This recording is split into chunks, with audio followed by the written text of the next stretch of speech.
Is dit 'n wanpersepsie dat mense dink dat jy nie vandag meer kan begin boer, want die groot boere word eintlik maar net groter. Klein boere dink sukkel ook meer en dit is baie moeilik om in dit te kom.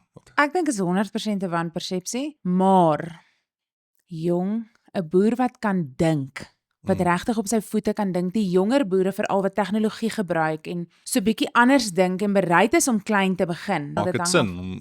Dink jy, wat doen jy dan boerdery on the side? Daar's baie mense wat dit doen. Okay. Daar's baie mense wat 'n professionele persoon is en boer. Okay. Dis dalk 'n goeie manier om te begin as dit die enigste manier is hoe jy kan begin. Ek dink daar's mense wat dit reg kry, so dit sal great wees om met hulle te gesels en te hoor hoe. Asseblief, lewer kommentaar hieronder, los 'n boodskap sodat ons kan Weet of al klein boere daar buite is. wat van niks af niks af begin begin nie. nie. Stukkie grond koop en go. Jy kan beeste koop en dit dalk nog by iemand anders te laat Ja, hier 'n stukkie Dan is grond. jy tegniese boer. Ja, dan is jy 'n boer. Ek dink as jy boerboelklere dra, as jy 'n boer. Wat dink jy? Ek dink nie so nie.